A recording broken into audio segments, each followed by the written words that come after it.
नमस्कार विद्यार्थियों, आज मैं आपके सामने वाच्य परिवर्तन ही लेकर गया हूँ पुनः। और वाच्य परिवर्तन देखिएगा, कर्तृवाच्य कर्मवाच्य का ही लेकर गया हूँ। भाववाच्य को एक बार मैंने छोड़ रखा है, भाववाच्य बाद में करेंगे।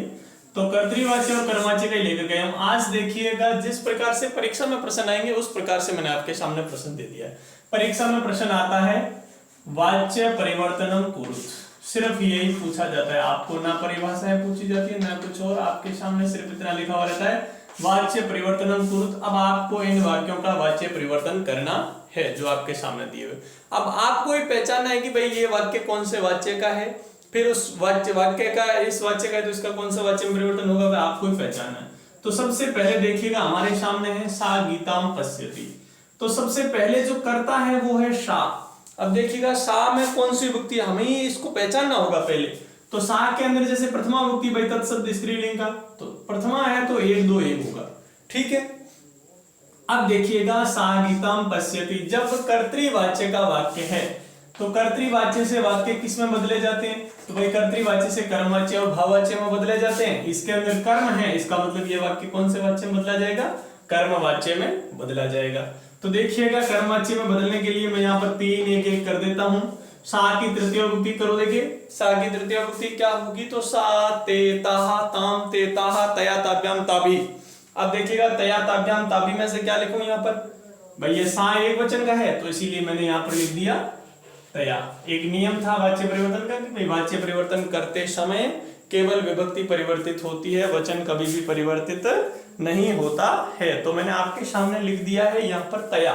तया है, इसके बाद में देखिएगा गीताम। गीताम गीता शब्द है, गीता शब्द में कौन सी विभक्ति हुई है, द्वितीय विभक्ति हुई है ना, द्वितीय है। द्वितीय से हमें इसमें प्रथमा में बदलना है। यदि हम गीता के रूप लिखे तो कैसे होते हैं, गीता गीतेर, अरमावत चलते हैं इसके रूप, गीता गीताम गीते गीता। अब देखिएगा इसके रूप को द्वितीय से प्रथमा में चेंज करना है, तो द्वितीय से प्रथमा में क्या हो जाएगा, गीता हो जाएगा। भाई गीताम की जगह पर क्या हो जाएगा, गीता हो जाएगा। तो द्वितीय से प्रथम हो जाएगा क्योंकि वचन परिवर्तित नहीं होता, केवल विभक्ति परिवर्तित होती है। तो हमने कर दिया तया गीता। अब देखिएगा इसमें क्या करना है, जब हम क्रिया करते हैं, क्रिया लिखते हैं, तो क्रिया में क्या करना है, क्रिया में हमें लिखना होता है मूल धातु के साथ में यते यते और यन्ते जोड़ना होता है। पश्यति में कौन सी धातु क्या है, मूल धातु। देखिएगा पश्यति मूल धातु होती है दृश्य, होती है ना दृश्य धातु। दृश्य का पश्य में चलता है, गम का गच्छ में चलते हैं रूप, ये 2-3 धातुएं थोड़ी अलग होती है। तो दृश्य धातु होती है, दृश्य धातु है, इसके रूप पश्य में चलते हैं वर्तमान काल में। तो दृश्य, दृश्य के साथ में हमें यते ही जोड़ना होगा क्योंकि गीता एक ही है।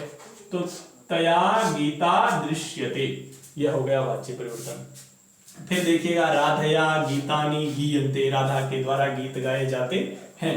राधा, राधया, राधा शब्द में इस राधया का मूल शब्द राधा होता है, कौन सी विभक्ति है, तो तृतीय विभक्ति है। इसका मतलब 3 एक एक है यहाँ पर। इसे हमें कर्मवाच्य से वाक्य किसमें परिवर्तित होता है, तो कर्मवाच्य से वाच्य कर्तृवाच्य में परिवर्तित होता है। तो 1 2 1।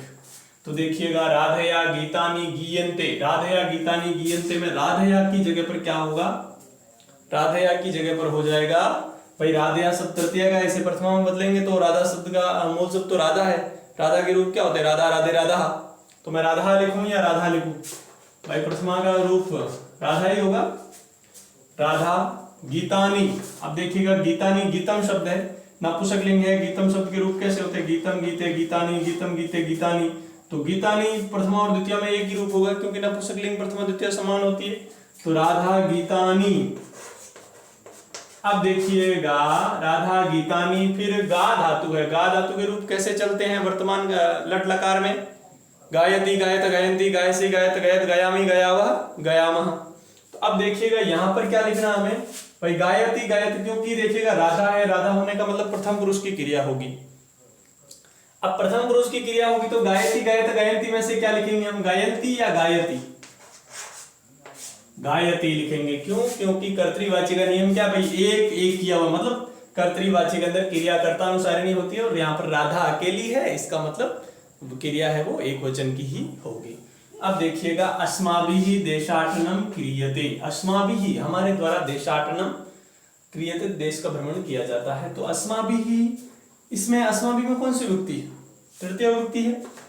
3 1 1, इसको हमें किस बदलना है? 1 2 1, मतलब वाक्य है कर्मवाच्य का, उसे हमें कर्तृवाच्य में बदलना है। अस्माभि की जगह पर क्या हो जाएगा? अस्माभि क्या है? अस्मत् शब्द तृतीय विभक्ति बहुवचन का रूप है, इसे हमें बदलना है अस्मत् शब्द प्रथमा विभक्ति बहुवचन में। तो अस्मत् शब्द का प्रथमा विभक्ति बहुवचन का रूप क्या होता है? अहम, आवाम और वयम। तो वयम लिख देंगे हम यहां पर। क्या लिखेंगे? वयम। देखिएगा भाई, अहम, आवाम, वयम। और तृतीया में होता है माम, आवाम, अस्मान, मया, आवाभ्याम, अस्माभि। द्वितीय मैंने छोड़ दिया, नहीं लिखी है, मया, आवाभ्याम, अस्माभि। तो देखिएगा वाच्य परिवर्तन का नियम क्या है कि भाई वाच्य परिवर्तन का नियम तो यही है कि केवल विभक्ति परिवर्तित होती है, तो विभक्ति हमें तृतीया से प्रथमा बदलनी है। तो यहाँ पर हमने कर दिया वयम। देशाटनम, देशाटनम नपुंसकलिंग का शब्द है, प्रथमा द्वितीया में एक ही रहना है। देशाटनम का देशाटनम हो गया। वयम देशाटनम। अब देखिएगा क्री धातु है, क्री धातु के रूप कैसे होते हैं? करो में भाई यहाँ पर अहम, आवाम, वयम के साथ में किसकी क्रियाएं प्रयुक्त होगी? तो उत्तम पुरुष की होगी। उत्तम पुरुष के रूप कैसे होते हैं? करोमि, कुर्वः, कुर्मः। तो करोमि, कुर्वः, कुर्मः में से यहाँ पर क्या होगा? भाई वयम है, बहुवचन है, तो इसके साथ में कुर्मा होगा, क्योंकि क्रिया कर्ता अनुसारिणी होती है, कर्ता बहुवचन का है, तो क्रिया भी हमने वहां पर बहुवचन की प्रयुक्त कर दी है। अब देखिएगा यहाँ पर आज मैंने 4 ही वाक्य लिखे हैं। बालकै ग्रंथाः पठ्यन्ते, तो बालकै तृतीया, 3 1 1 है। अब देखिएगा बालकै की जगह पर हमें क्या करना है?